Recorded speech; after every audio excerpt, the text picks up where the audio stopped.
Nante Vanderpoy. Ona magwama. Yeah. The even crowd there so what here. Ebra na kwa so ma no. Aso hwe mo ma ne mredu abe no kro. Traffic be ansi ukwan. Traffic na no edin. Ano den. No edin too much. But what to be by? If say to me be found. Baby I no yeah it is western part of Accra no. Near FM na nye kra. Traffic this time traffic na. So apart from cars dodo and cause road no so I akofam kakra. I say yakwana say it takes a lot more time for people to move from one place to the other. Well Atenase highway no so say. That's right. Enyakra road Enyakra into uti aplaku botiano kokrobite ne nka wona nam kwan so ba enye so aplaku town afi so downtown area ho no ba bisi old barrier enye na we obey adwuma wo krom a better than we do adwuma mu nti say o ye adwuma ban adwuma na if say start adwuma 8 if so 50 by 5:36 wow because ufrifi anytime after 6 hours, you may spend about 1 hour. Now, you better than your demand. I mean, beyond a coin, was here, ye no traffic, no swear. At the end, was here, ye to me.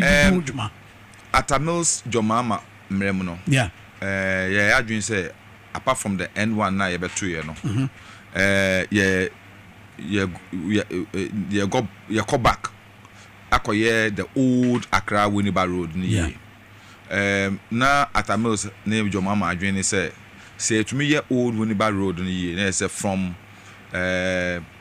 Choco Lantemami through Dansoman akofa Pambros chire ho nano old Winneba Road dapo nano yeah nti say utena plemu kra na okota kra da obehu say utumi hu old road no say dapo nano akọ nti the idea was say be yes akwan na akosi Winneba na akosi Winneba sana na yi traffic no if the main road no so I reduce traffic no from the main road. The idea is say cars akese ni nyina no na if takra de eba tema na if tema e ko takra de nyina be use that road no so na be ya pressure no be pressure the new road and one also be brase. Wow. And that was the vision of John Atenase and John Mahama. But funding ko a problem. Funding ko a problem. I know say John Mahama is still thinking about that one because last in so no to na kwan nyina see na you know we discussed it and that was one of the issue or say the next NDC government will look at doing that road to take the pressure off from the main road. And what about public transportation? I mean, in fact, you bien komo we mo e betima nante ya kodru ho keteke kwan boss you betimi dia nante. I am a product of public transportation. My mother and my father were all used to work with the Omnibus Service Authority. Until I will subscribe to any idea and for rely on public transportation. But truth of the matter is that our engineers have not helped us. If Senkaye was arguing say public transportation is going to ease the pressure on our roads and help. The best thing is every time you design roads, you know. Yeah. If say you create bus lanes. That's right. Every time you say you design road, biano. If say what idea say if say create bus lanes, especially our cities, Kuraka Semono. You create bus lanes so that we will encourage the public buses to use that reserve lanes. Then you have to road na 2 lanes per. Trotron taxi ni obi private people will be use no. See bus na so use ho. Nti buses no. Unso mo no say ye manufacture buses no. They depend a lot on issue of pressure na nka ho. Nto mu gia traffic mo che na ye nka ho na bus na break down. Nti that's why alolo buses na nka ho no. They are not becoming profitable. Yeah, metro mass. They because they are what the same traffic no. Nti if say then a bit me you better redesign a roads no near create bus lanes reserve bus lanes old driver fast I say final uka brochini kan wan sanity yeah nti say anya sana public transport system will be difficult na keteke Professor Mills okay Professor Mills President Kufo President Mills Petroaso yeah de yetinemu pa takrade to Kojo Krom Accra akochopo na ene nka ho nyina ye de nyina se ye de keteke eyi bae aban se ono so beto aso ye hu hwe nansan mo de ba se mo be test ena ekonya akwanhia yeah almost say be cost almost 2.something billion to be able to repair it ya depa but don't say Accra Central say also we keteke and the bus terminals so should be there say na be obi fit terminal the keteke dey be see a obenya bus immediately from keteke station to the office yeah. But for example, so be adman high street, no the keteke be see railway station. That's right. Me personal so. Yeah. Next so 93 me personal so called high street no call wako adwuma na say anopa. In free better na say wako do. So keteke is not the end of it. Because so far car now go see Liverpool UK. You have to get a bus from maybe Liverpool to maybe 13th Street and Yeah. And yes, Anna is a friend Brody for the integrated transport system. And yeah, it is not mutually exclusive. Sanya ba ko kwa ye yesi wo. Eti ni nyina e so design ni nyina na ni nyina efficient. And never ma adwuma no aye effective. And yes, amafo be see wo railway station if some pay trotro and not taxi. And also create a congestion. But at Keteke station, there's a bus terminal close to it. Into see it be a bus 4A, Eduko High Street, bus 5B, Eduko Usu. See, then Obiako. That's right. Into Nipanos and Nanti Street in so, and Driver Street in so, and Nipa Nanti Street in Driver Street, and also. That is the way it should be done. It is your mama, my year, Tosum Yenu. Yeah. Sadrin when it team. Is that the reason, Tia? Or can't say, say, and cry your boy peso.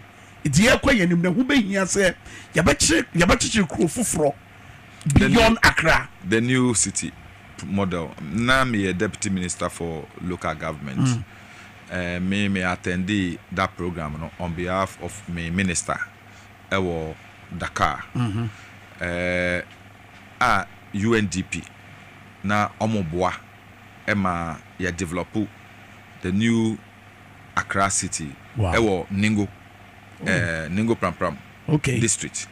Nti mini then MP Honorable Yeti Mensa any the district chief executive in a call meeting your program nature.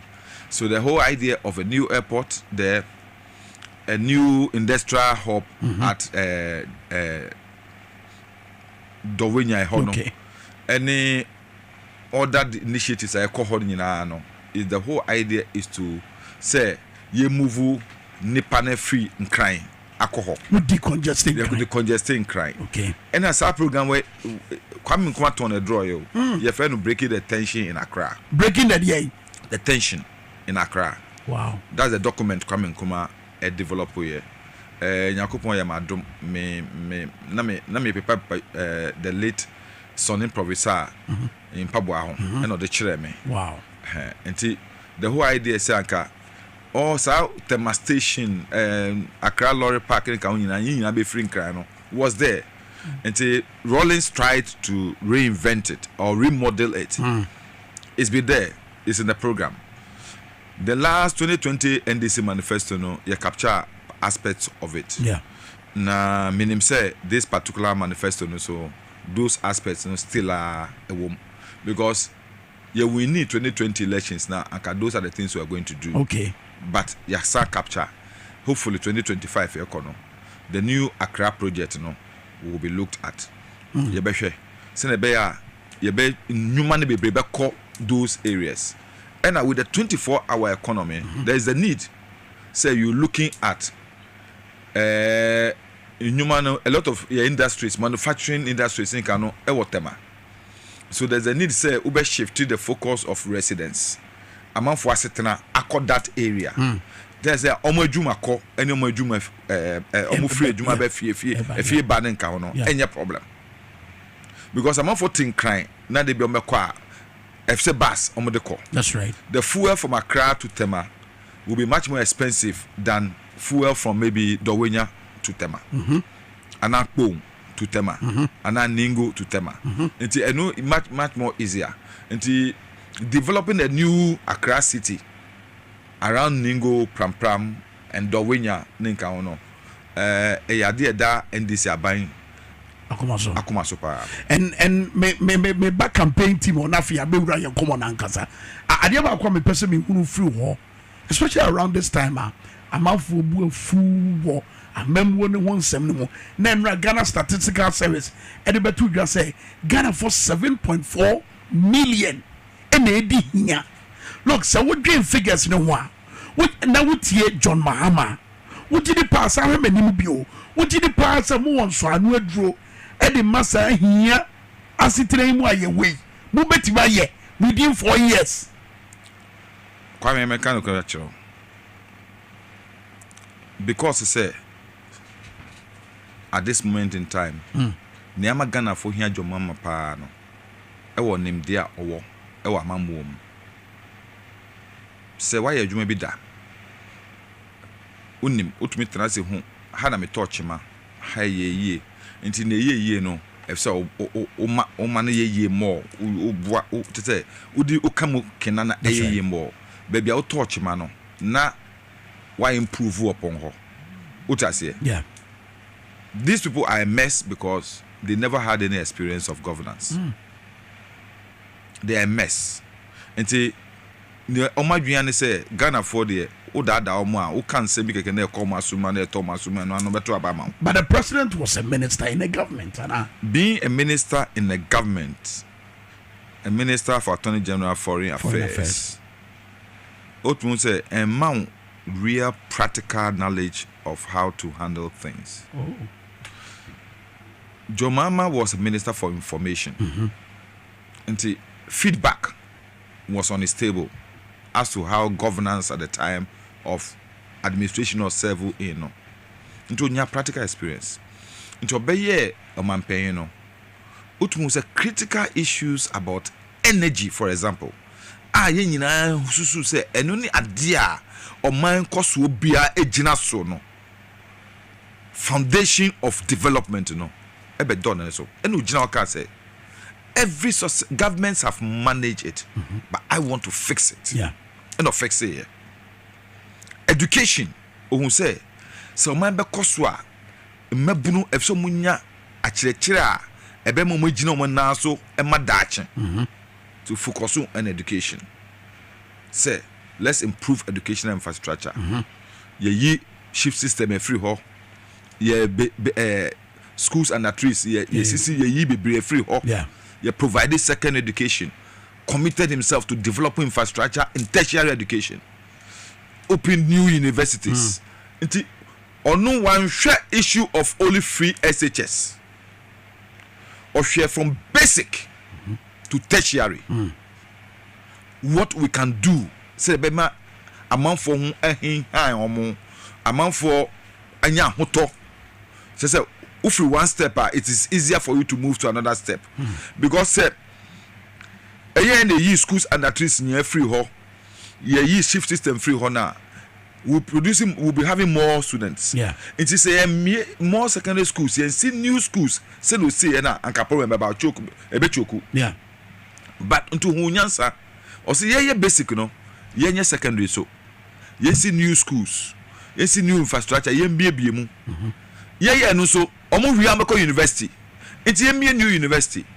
It's Jomama's idea of education was integrated. And yet, yes, sir, oyi we pay free mu because this year near and say abana bunenia gu basic education so and no focus only on secondary education. Na abana akwara na nya fapem papa e wo basic school primary school ona and then nyansa ni nim dia or the secondary school. Me say you will be blow ha you call canin school no utumi tenase appreciate say basic school and the man nyina so a e ma utumi de e call wanim e was secondary school ninka ho because me make a clear plain some of my best teachers e wo mabrabo mu no those I met at the basic school. Wow. Una bua pa. Una bua me pa. Am out te no ma ase. Enya ebia adesua ne pe ba suban. Yeah. Even character development. Yeah. Omo. Enti Ghanaians are faced with a government that will look at the holistic approach to education. And omo ye myopic only with secondary education. Any baby fa konkwa basic education. What I say. But with Jomama, he has a vision. Say ye wo akura wo akura bia city say baby ye wo no na. Say when nya fapim papa basic education when nya ni year ebe ha no. Enti yemma basic education enye strong.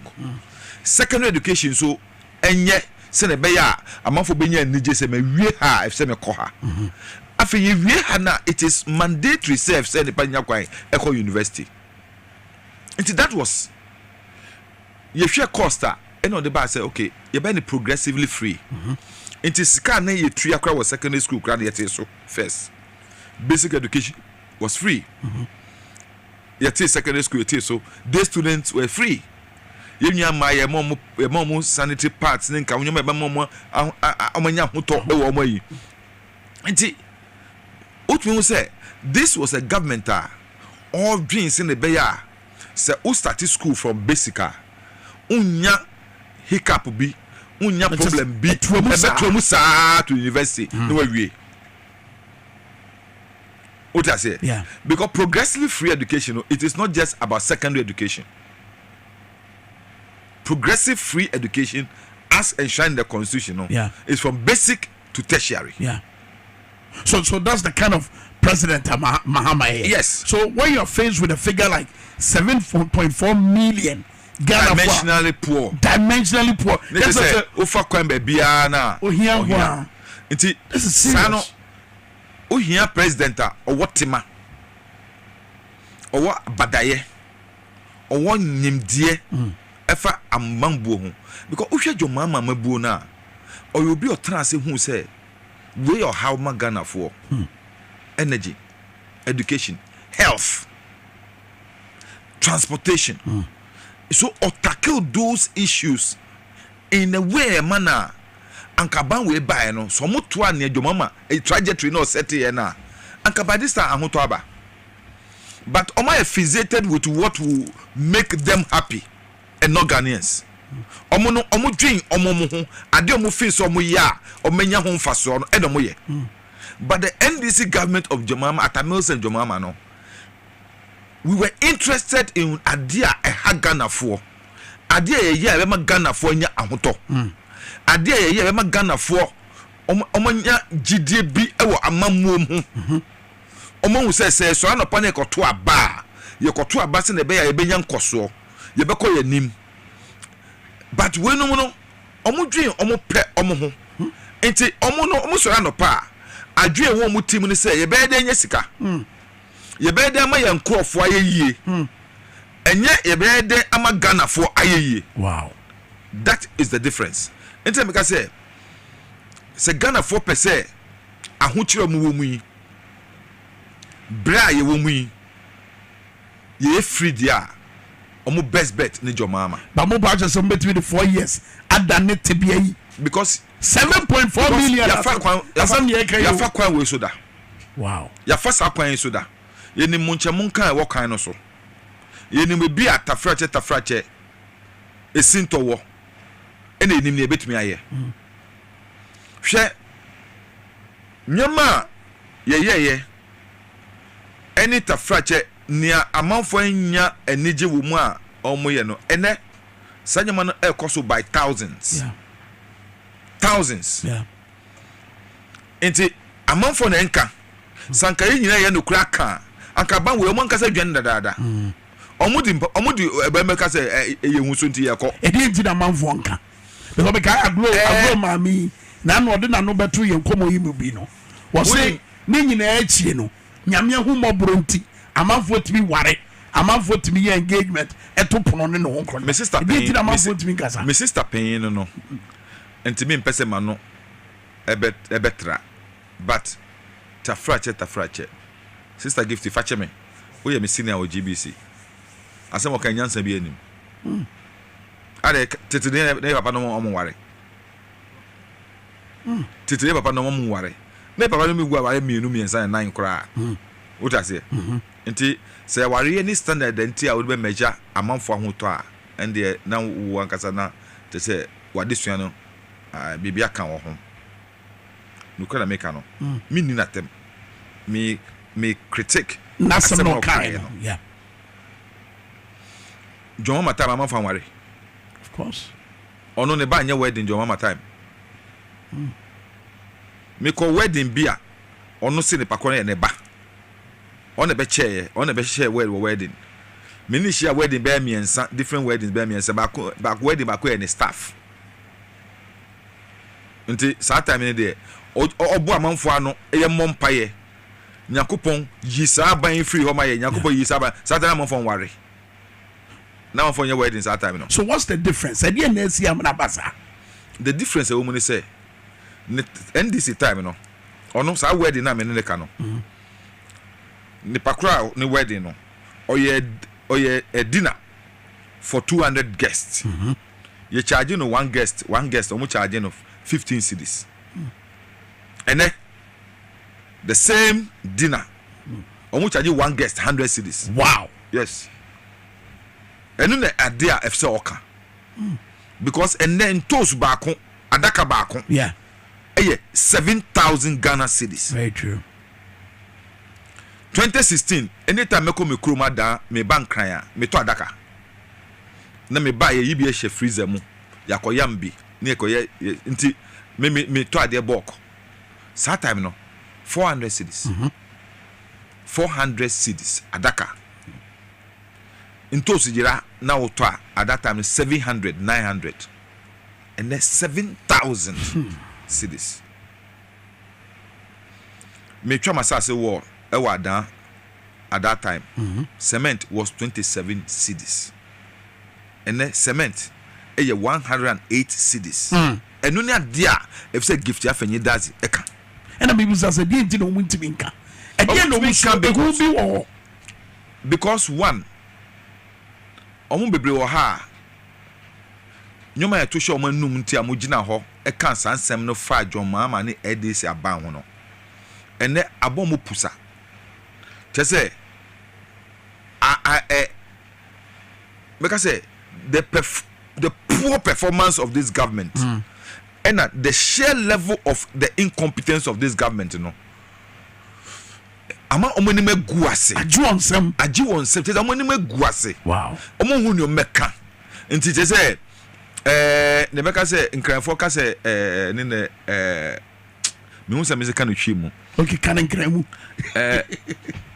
oblanten okay tese mpaboa no emiawo enso on pese obi abehu se emiawo nti wafo so ede nante na nante achiachia nti omo no omo ntumi nka se abana bon nti omo pese omo defend in a way and a defend omo nti omo na achiachia se defend omo defend no kasa na omo ka no entwazumu wow what is the message no se kasa omo ka na entwazumu nyansa bia nim because omo pese omo defend it at all cost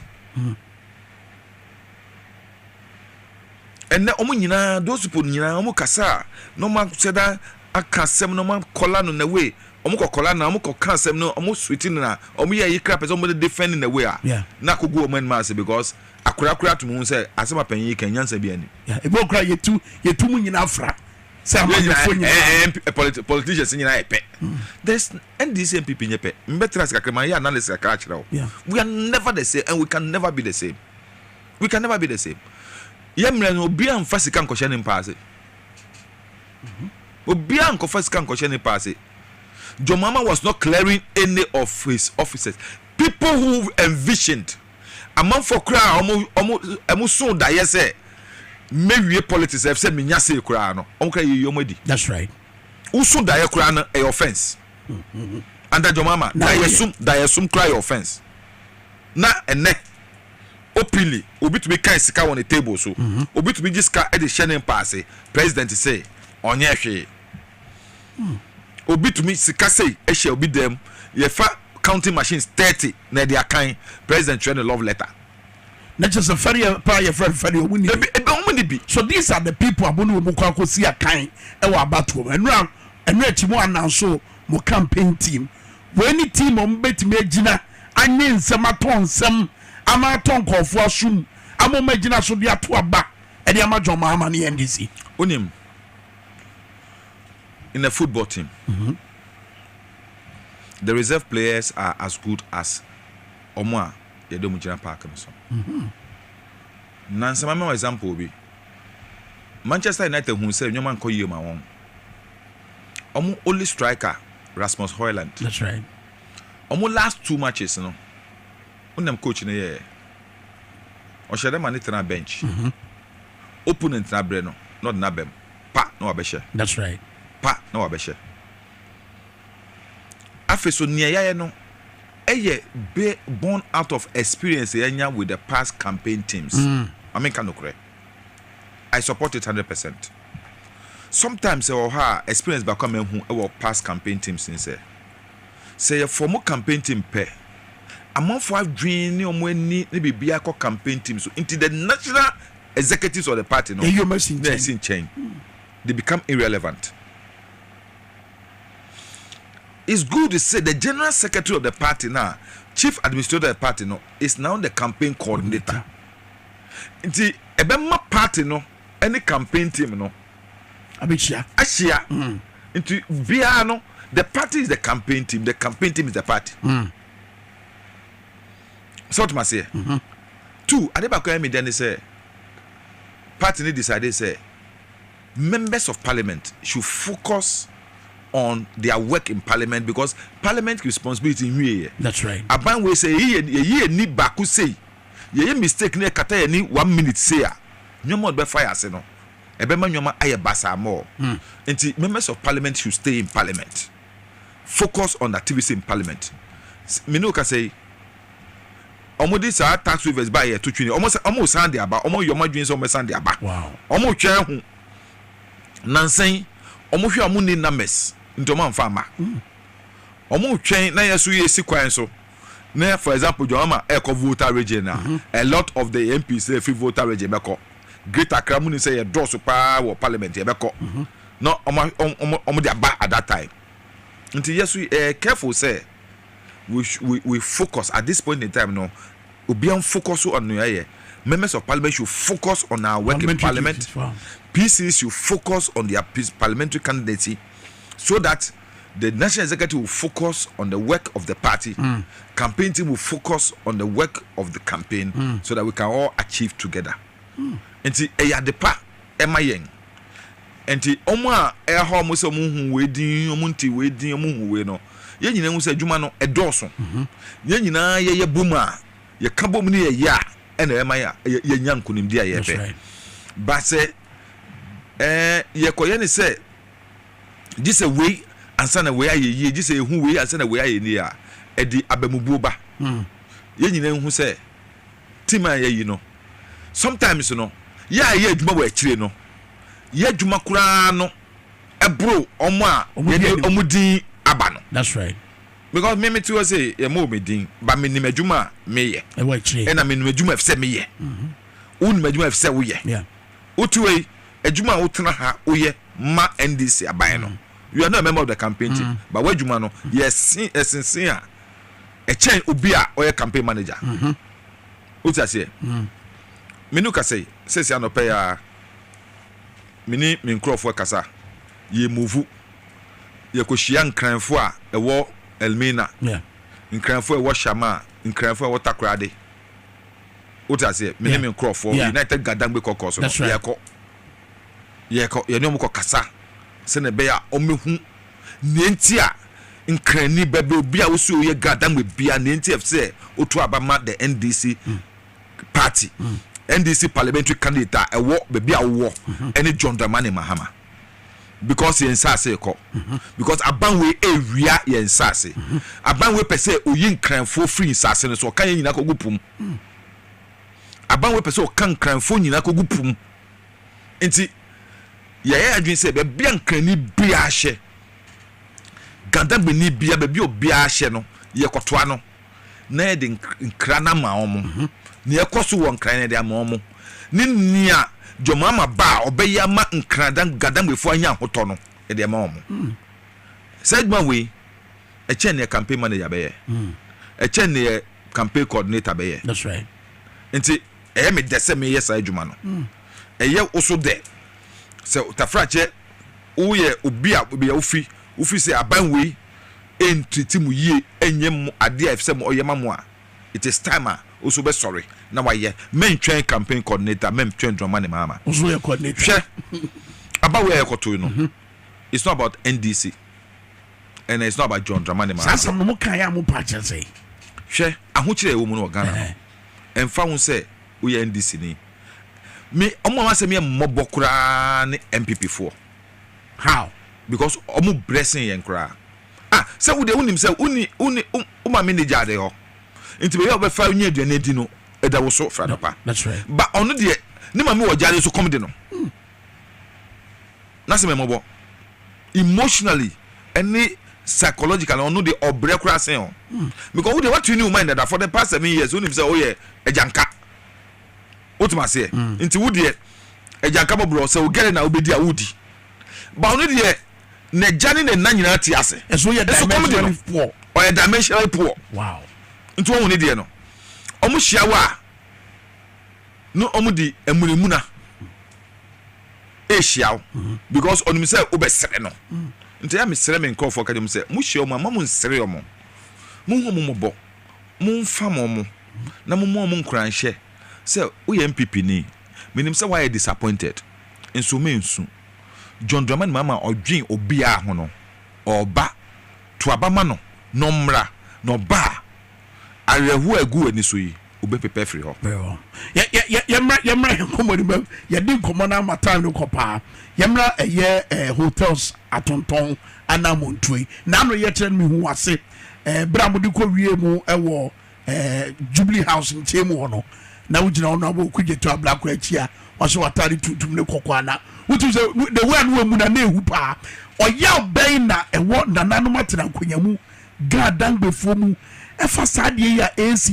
titi wo mo nsase soyi menua kwa me kan se me kiro saban bia bagana ha no ne Gandambe fo ani ni yi a saban we wow na emi yawo mu ne se nana Akufo-Addo efiri nananom penso Gandambe fo ne o matena yi pa senye Gandambe fo a anka bia nana Akufo-Addo no anka se school kra wankobi because se Gandambe fo amane na asase amana mbesi dan wo so a amana papa mfiri chebi amankran a anka bia no onya aka education no onya ne bi otumase Matias enti oyobia sanka ne Gandambe fo ayamane papa ne nananom no efsanka de bia odwen na oya de bia ebe ha Gandambe fo a na kodwen ho tafrache oba oda na chi so Gandambe ni nti se oyobia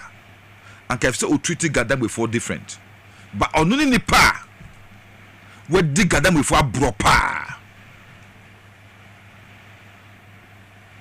abanwe ene ya pimpi aban atwa mu no omo yo madwin se Gandambe fo yenkoso ehia won nti omo decision mu take bia no detrimental to the development of the Gandambe people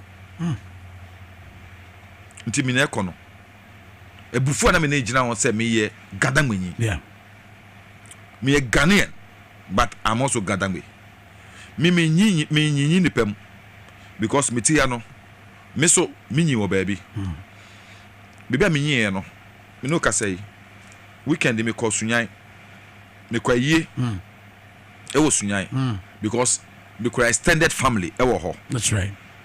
E kura se anam ye do wo we sua me ko ho. Wow.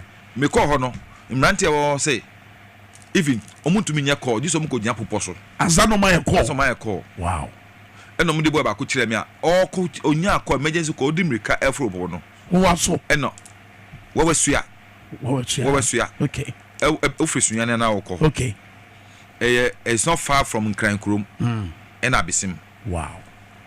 Na me na eti Abisim ba na ye wasase wo ha yedo yedo afo wo wesua ni nambuye nti ade am pese ye bo mo a ne se ndc ba ba ma omomoa omo na omo network sem nyina ye kani asem omo ne kai ta frache me ma ebi eye kwofo ebi so ye fantifo nti me nyi ni pam but one kasauti wa ye yi bone yes gadamwefo ye ni bone a ya ye because ye di ya sase ma mo de capital nti na say slowly no we are being alienated from our own land. Meanwhile, in United Nations, akasapo, there were laws protecting indigenous people. Yeah. United Nations were laws protecting indigenous people, indigenous communities. And then Menuka say, Adafo, Yanchine, Omafa. That's right. Adafo, Nyakopon, Ehu Omumobo, Edin Chinimo Muso Munidi Muno. So ni but argument is somebody impuntuo mom na aba impuntuo ewo nipa no ho se what the asan krankran bi nsa infaso be na eba so ma krofo na indigenous people infaso be na eba so ma mo infaso be needi insemba Nigeria some time ago no say etu oye obabi a onipa na ewo sa oho no omunya ho infaso utumase very soon maybe na western region will start asking questions or you need to free no fast so be na ba mayen a nipa ye western region in crafo etio say ye da sase e ma aban say aban fa sase no enye railway line saban se woja railways ne ya tumi be na aban no wa e so to asase ma man for no musisi stores wa bra onko back to nkranfo ahemfo a omo de asase ne ma no. It is say that say ama aban snit say OC hotels say ene snit say hotels no oni interest wo bi ma e den sem na o ka cha ahemfofo no ansa na waka say me ton hotel na ma obi na say eni nkran ni obetumi ato hotel oso de show bi a owo ahoden a ente obetumi aye ni yes ganda gbe ni bi anu ha owo nyansa owo nimde owo ahoden a ono so betumi aye and so bad nananu ho beka chem say nananu say ye mun nananu ya asase ne ma yen say ya doso edu bi a ya ho de abafam ye pe obi a oba boa ya ma ya do na mu obi o ha mama ye bi no ma ka chem say ye ni bi ansa wa ko ye obi na on ka se bi anche nananu ye obi anka hwenkyere won entina Elmina Traditional Council issue statement. Commander Traditional Council issue statement. Busia Agona Traditional Council Ahanta Traditional Council issue statement.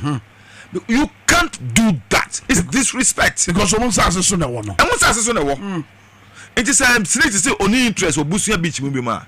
If so near him for no kotrase. Mo na mo dey asase ne ma ye. Say ye hu say hotel ye say. Enti adwen e won fa won na say fofa kan say ye foa so ana ye mfoa so. But snake thinks that the land belongs to them. And you move to hotel no first asase no so mo fa nko baby mo go see baby mo do this. Omuntu enti snake ka kire say pensions no mo asi no. Se kina omo se omutu afiri ho a omo wotumi so mo de ma obi keke without recourse to osu ahimfo na dey asase no mo na. Those days are over in Accra. You person kira ban we say you ganda me youth no and then this time you rise up. Sata frache nkwasea de no mo de ye in the past no. Say ta frache kanena nkranfo mpanyimfo no ganda me mpanyimfo no ta frache so no mo jimi a and then gadama youth nyansafo asori and they won't have it easy. Ma sorry wo kwa be so yensase a ama aban efa so edi mra kwan bi a emfa mram efa echicha ma manfo nyina no we are going to take all those lands back. How? They should mark it. How? I mean, you better. And then I'm obey. Time this one we who. Now no say your hotel day. You want to somewhere yet. Actually. What come on some actually. Yeah, shame. And so I'm on the corner. Obiama about him a cousin will come. And Timuyama was easy. Come near Bano. Sabino. Near Bano. So Nimadia Bar. Anka and up every year. Obeka said they should stop the nonsense they are doing. This nonsense must stop. Lawrence Tetekai. This nonsense must stop. Kwame men can't show. Now we who. What Ghana before any brother? Kwame. Yakun Anguna war. Yakun Katamanso war. Yakun Ashanti war. Yeah. Why? Sam Mujano. And Yinae. Na tafrache eto nku kakra ye nyane sam moja na ni kobna boni e de gina broni tuwa no enwi na ada e nyane ba sam moja na private date lamte sergeant ajete e de gina tuwa no e ji fa hunde ma Ghana no enwi e wo sam moja no me ewo mimu ewo me nuanum fufu ho mu yes sorry Gadangme is rising. Gadangme is rising. Anyone who want to take us for granted should be ready. But I didn't tell them who is any year mu that binding to Sana Mowe. I mean, for instance, Brian Champion say, Sa a cabo asem na no boku to a black way. What's in yellow cray? What the one does the dear Barbecue in Chebia? Oh, Bachelor. On country me, apart from Kowu Easter, and a year or Kowu. Next in the hotel, no. Nipa hin them during the week. Nipa hin them during the week. On country. Labadi Beach Hotel. Yes. A pound.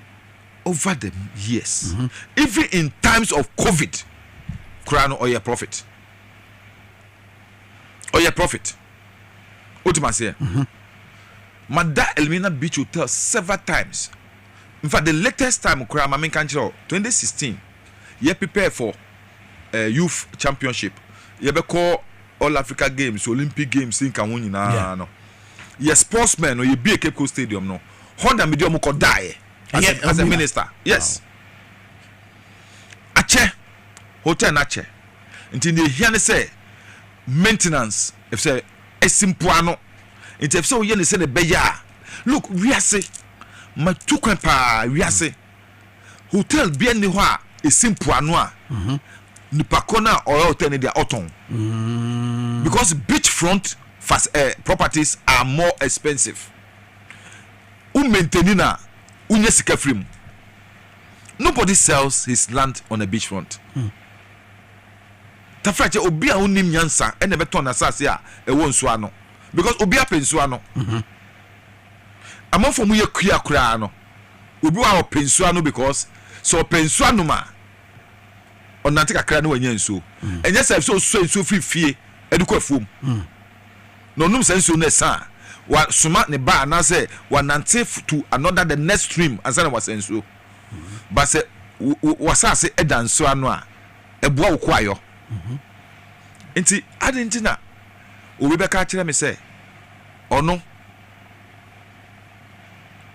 owo capacity set a frache obi a akwada who wedi just about 1.5 years who say open we did 25 or 20 something years we be so akwara na hwe penyin so but I want no why not I want the wife on kire yen say if La Palm Royal and La Badi Beach Hotel has survived 35 years of all turbulence, of all difficulties and still making profit,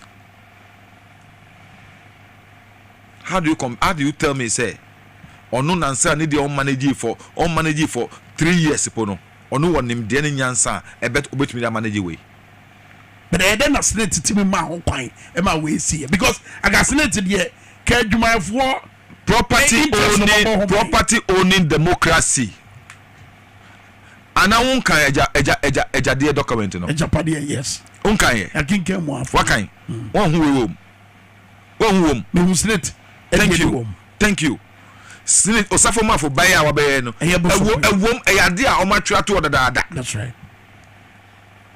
Enti ade mo ye move mo ye ni nyina no eyade o ma hihye dadaada.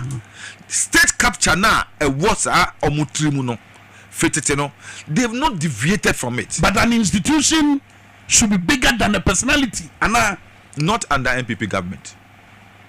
With MPP government, even the president is even bigger than the country. Wow. Oh yes, the ministers and appointees are bigger than this country. Because senye sana nanado entre esta sisirapa love letter. That letter not true no. Immediately, virtually seizes the authority or all the state institutions that or investigate the case. No.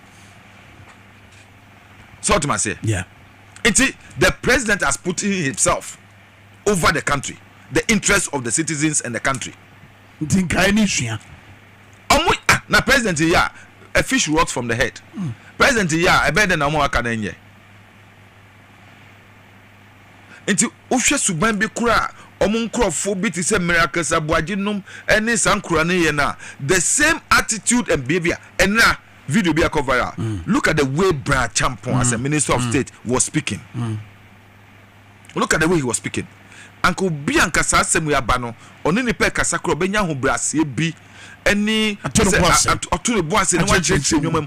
look at the arrogance and the no chere. But Phyllis ye say anything. And you know maybe I prefer before ba. Ye say anything. Or not say anything. Ade obisumano. Yetu ebo midin o sa asemu yimo. Davi. Mami can no crunch your hair. Nobody is picking up Brian Champon. Brian Champon as a person, me or a madam for. Me ne tell chance we did that. You know said that baby ah. What I say? Sometimes me can no crack me mabuane da no so aboa me da. What I say? But no trese or ya de anya maminka. Ade onunkwa na ekwa wuni wa sase so. Ana onunkwa ni kwa wuni wa hotel. Ade nti obi mbo Aliza hotel do. Ade no bi mbo Sikins do. Ade no bi mbo kwase twum din. Amam kwa fo bebe a obo business on kan nti obi mbo mu din. Ene wo yebo ni din. Ade nti onu ni din ne yebo. Ade nti na Aliza hotel nka so onu fascinate. Onu he has proven record and obet me actually say he has run hotel for over 20 years, 30 years and the hotel every day is growing. Why Rock City? But then go for business say mraben wato. Na no mete say first deputy speaker Joe Wise ebusa say I mean ohwan hye ya mraben wato obi fantre me. No ni me advancement say was if it was simple mrakra me meka as a member of parliament. Has he even sought permission from the speaker? And we ain't check. That's what the constitution says. That's what our standard say. Uye mrashe bedwani na odo ko she business bi mu a if say we seek permission from the speaker. Mr. Nisa waye no as a last check no nye obeka che say ono e director keke profit no e ba ne ho, so he is making profit, he is earning money outside the work in parliament. What do I say? Nti mo metra on ka say boni ben na waye mra ben na watu onim two ohwe kwan a ye di process yi fa so a has it been transparent? Has it been transparent? MPP aban pe krono aba omi aboye efa PDS eho no the same thing no mo here we varying the terms in order to package it for somebody. Sound about me, yeah. Just a year structural and say anymore. Said about thank you. Yes. Wow. And then other companies will be there, no. Yeah, mom the same terms. And see, mo would defend this idea, we no. Me no, madwin no. Come and say be a sankrofo no. Omo team come. Yes, because look, me pension we started to Senate as far back as 1990. Good. Me started adwuma o GBC, me started to a pension, Senate pension. Inti me too me sika wom. Inti me na me tu kwan a me na hotel be apart from Senate hotels. Because my dream me say media. Inti me trance and my contribution, me pension fund investment. Me friend to chacha.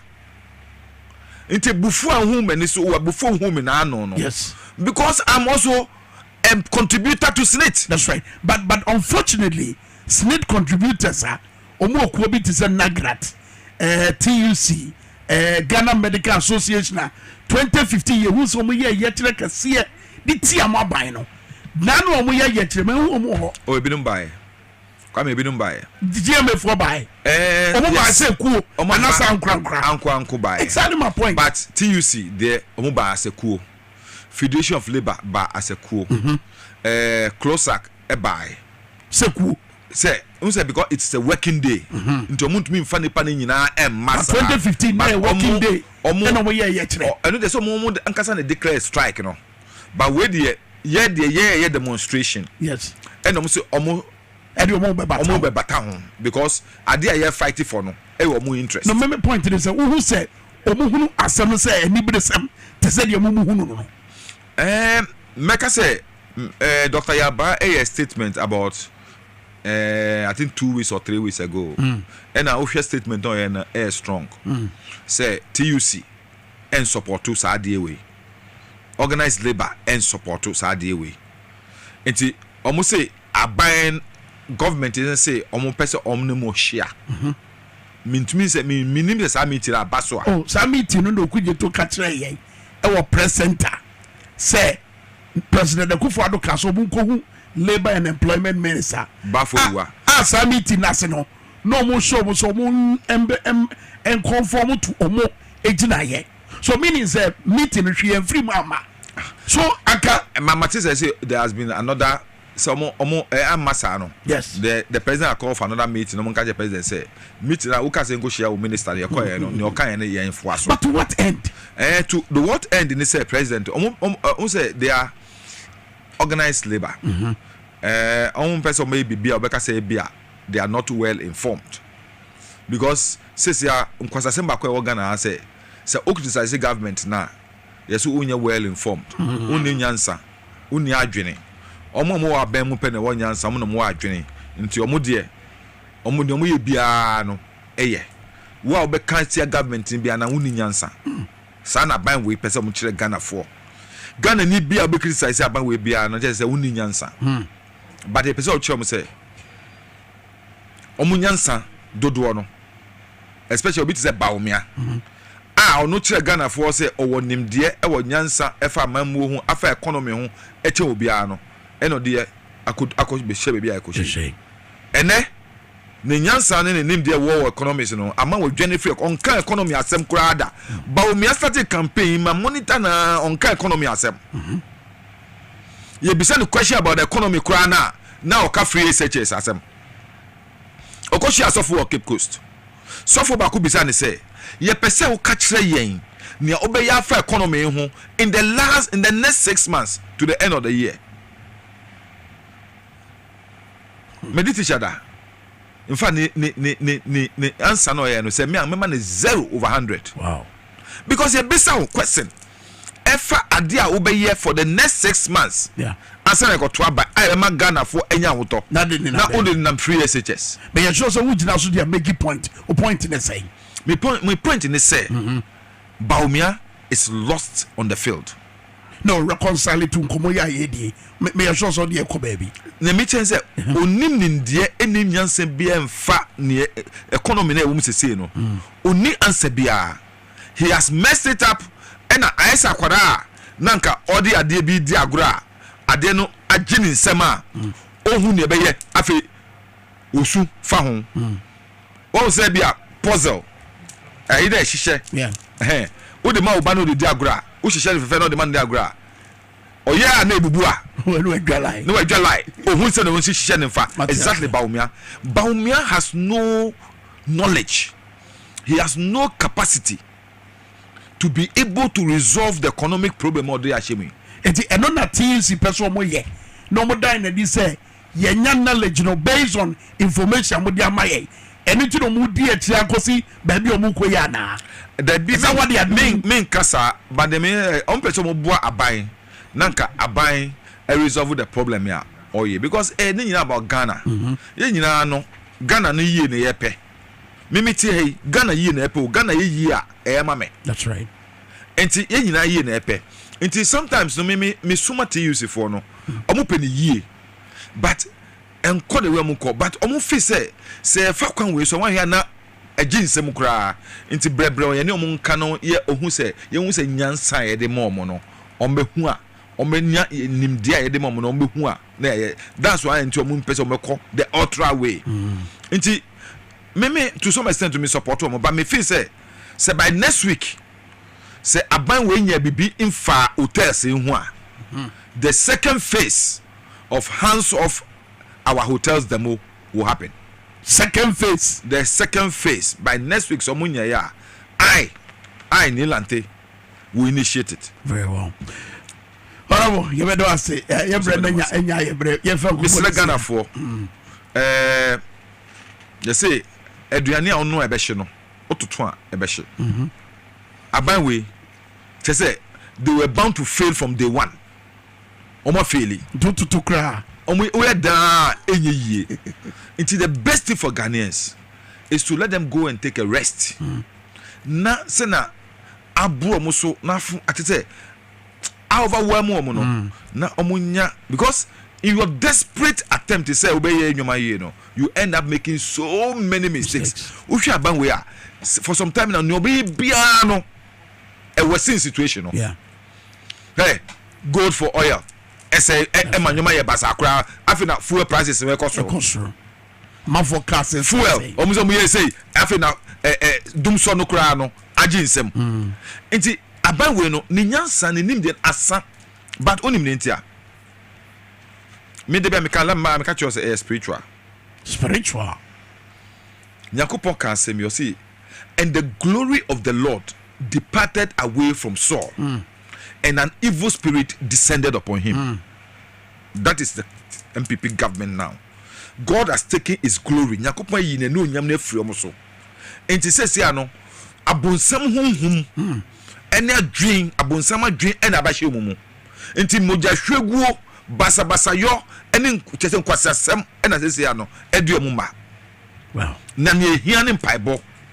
Se ne be ya Nyankopon kasa ene Ghana fo ebe yi omo free ho na edi jomma drama ne maama ne NDC aban aba na nsakraya ene ahoto ne ahobrase ne eyi Nyankopon de ahye mu no ye de aba ama Ghana fo nyahoto. Heyo honorable Dwado Ase edi enti bi mpa President Akufo-Addo no ene honorable Nilante van der Poy owi anu atwibire because ye mankani ye kra honorable Dwado Ase de komo no so se obebo ano pay abusu ya besia ye be batchina nyame ya doma boja ye fiada pa mid morning best is here. Bye bye.